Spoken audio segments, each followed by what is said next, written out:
An iceberg is a method of compiling information relating to a piece of media and its fandom. The iceberg is separated by levels of depth, starting at the tip containing simple trivia and ending at the abyss with much more obscure information that may or may not be true. I was inspired to do this by Andrew and General's Steven Universe iceberg video, and you should definitely check that one out too. Seeing as I've made a fair amount of Persona videos, I thought I'd choose the Persona 5 iceberg made by GladOkumuraGotShot on Reddit. Since not all of the information on this iceberg may be true, I'm going to use this symbol to show my confidence in what I'm saying. But before we start, let me introduce myself. I'm Silas, and I make videos on things I like about video games. You should definitely subscribe and check out my other content that does include other Persona topics. But anyway, let's dive into this. Each Phantom Thief's persona is based off of a fictional, mythological, or historical figure. For example, Arsène is inspired by Arsène Lupin, the gentleman thief created by French author Maurice Leblanc in 1905. I suggest you go and research the origin of each persona yourself, as it's pretty interesting and may help you see your favourite characters in a different light. This one is simply in reference to how there's some changes in the story of Persona 5 and Persona 5 Royal, which includes significant retcons like how they changed the ending to accommodate the new characters and to set up Persona 5 Strikers. The beta models of each character can be found and viewed in the game's data files. That's all this one means. The texture files used for the guards that beat the volleyball players in Kamoshida's palace has leftover textures from the machine enemies in Persona 4. There's no good reason for them to be there, and it also doesn't really mean anything important. Delicious Pancakes is a recurring joke in the Persona fandom over how Akechi's downfall was caused by him saying he overheard someone mentioning pancakes. Oh, am I mistaken? I thought I heard something about delicious pancakes. When in fact, only Morgana had said pancakes. Since only people who have entered the metaverse can hear Morgana, this led to the Phantom Thieves catching him in his lies later on in the game. If you go into mementos during the flu season, some shadows may fall into despair and kill themselves after 3 turns. This also applies to the Reaper, an enemy that rewards a lot of XP if you kill it. Players often fight the Reaper during the flu season to get an easy XP boost from when he kills himself. Joker's canon name is Ren Amamiya. We know this because this is how he's referred to in the Persona 5 dancing game, which is an official Atlus product. However, there is a long-running debate amongst fans over his name, as the Persona 5 manga refers to him as Akira Kurosu. The manga is not made by Atlus, meaning Ren is the only official name Atlus has given Joker. But just call him what you want, it doesn't matter too much anyway.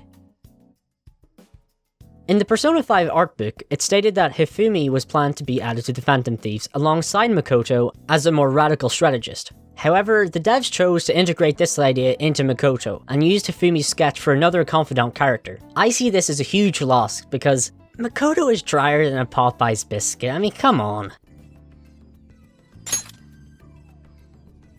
This one is about some strings of code found in the Persona 5 game data that hints towards Akechi's palace being on the table at one point during the game's development. The game data contains text saying Master Akechi or Lord Akechi, which is what other shadows would call previous palace rulers. This can be taken as Akechi having a palace, or it could just relate to an unused idea of Shadow Akechi in Shido's palace commanding other shadows. I'd say that option is more likely, considering the fact that Persona users just can't have palaces.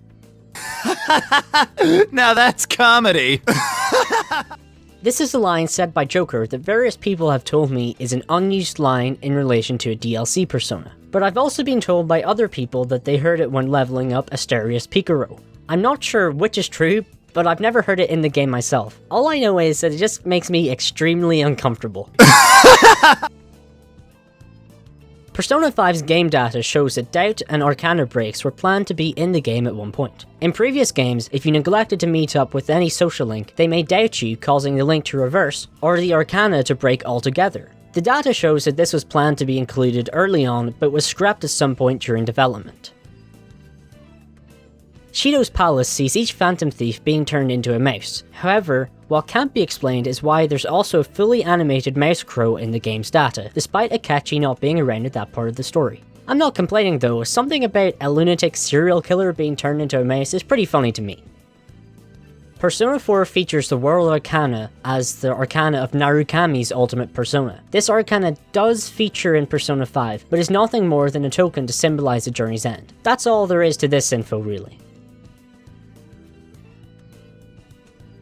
There is some truth to this, but I'd say prototype is too strong a word. 1 month before Persona 5 released, game director Katsura Hashino explained that Catherine was the studio's pilot game on the PS3 in order to experiment with the new hardware. This makes sense since the PS3's architecture made it a real pain in the ass to develop for, so testing the waters with a smaller and cheaper game was probably a safe bet. From this, I'd say certain development techniques learned whilst making Catherine were used to make Persona 5. There's no evidence suggesting that Catherine was ever a prototype, and it seems that it was just more of a reference point. In Smash Ultimate's game files, data miners found the original versions of Aria of the Soul and Beneath the Mask. These versions don't actually feature in the game, but their Smash remixes do instead. This honestly hurt to find out, because the original version of Aria of the Soul is way better than the Smash remix, and definitely deserved to be in the game. You know when Sojiro teaches you about coffee and says, "Let me explain." Yeah, well, there's unused voice files of each Phantom Thief saying this line. There's not much to get from this info other than the idea of Morgana teaching you about some random Venezuelan coffee bean. I couldn't really find anything on this one on the internet, but my best guess is that maybe someone theorized that the cloaked figure we see on the electric chair is Joker. Obviously this theory is completely untrue because we're told that it's a persona we're putting on the chair, and also because Joker does not die. Well, I mean, he sort of doesn't.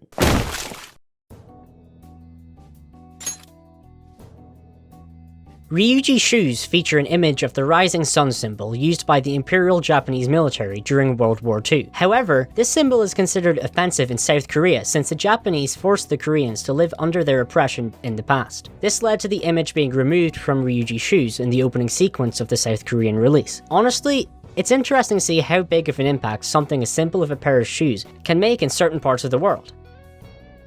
Nominating the twins is a trophy that's often missed by players. In order to get this trophy, the player must unlock the Strength Confidant and then perform a group guillotine execution.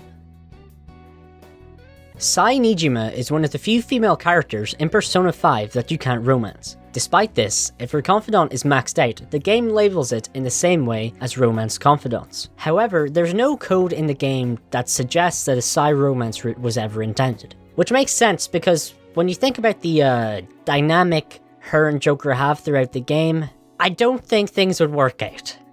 Don't be ridiculous! Akechi's persona, Loki, never opens his mouth during the game, but the game data does include models with his mouth open. This may be as simple as Atlas choosing not to use those models, but there's also a potential link to a Norse story where Loki gets his mouth sewn shut by dwarves for using his word trickery to get out of a bet.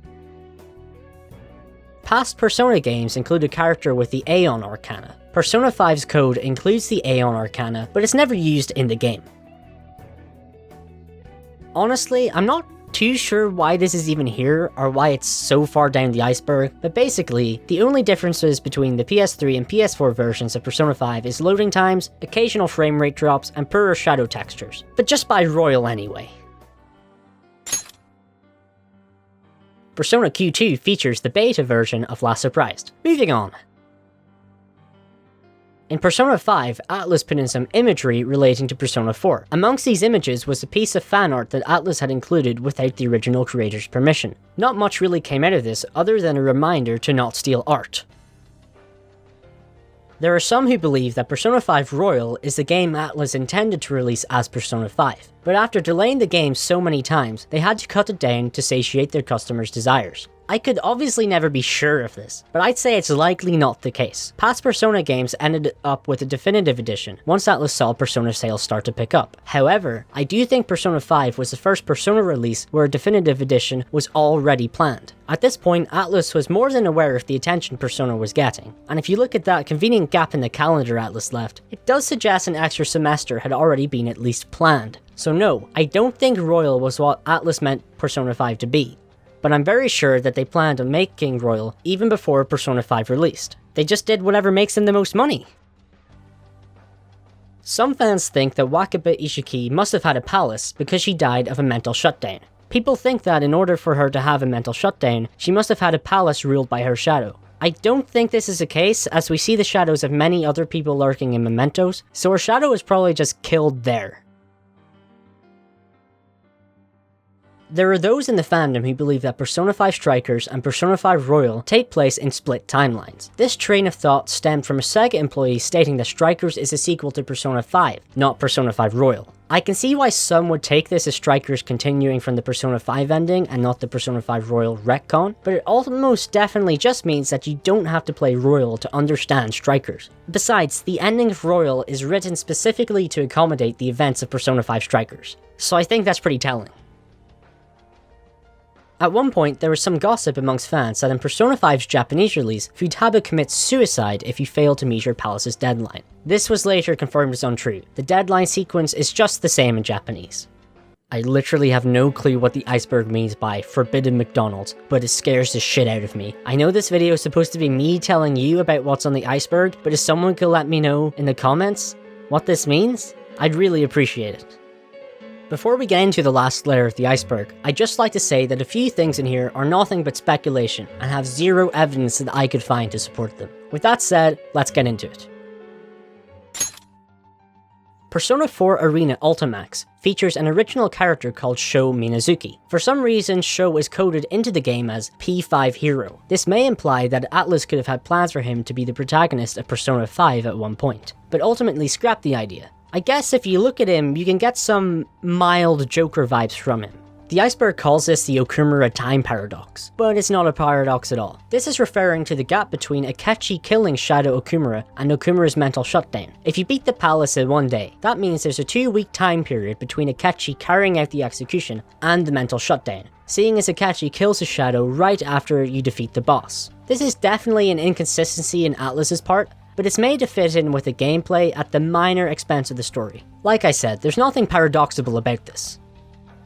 The idea of Shido being Futaba's dad is nothing but a theory, but it's a theory I confidently subscribe to. We know it was Shido who got involved in Wakaba's research into cognitive science. We also know, thanks to Akechi's mother, and the woman he assaults at the start of the game, that Shido has a habit of sleeping with women then never talking to them again. Another piece of evidence is that Akechi and Futaba both have similar blood types, further pointing towards them being half-siblings. Either way, there's zero confirmation in the story, so this will always remain a speculation. But I'm pretty certain that is true. Here are 3 that I couldn't find any info on, or it's just fan speculation. Loki is an artificial persona. The Kamoshida nude model. Joker is Vincent's son, I guess because they look alike. And Persona 5 Portable. If anyone in the comments could shed some light on these, please do. And for the last on the iceberg, Test_Size is an unused model found hidden inside the Tatsuya building. Going off of its name and the fact that it's roughly the same height as most models in the game, it was likely just made as a height reference and nothing more. But if you wanted to stretch a little, you could say it may have been planned to be a female main character, which I wouldn't blame you for because it does sort of look like a feminine Joker, but this is once again something that we'll probably never know about. Well, that wraps it up for this iceberg. I gotta say, it was a bit of a pain to research in some places, especially in the end where everything became anything but concrete. Again, thanks to GladOkumuraGotShot, love the username, for putting this together. I'll link the original post in the description. Anyway, I'm off to edit this video. Let me know how I do with that in the comments, and I hope you learned something today. Be sure to check out my other stuff, including videos on Persona and more, and definitely like and subscribe. Bye.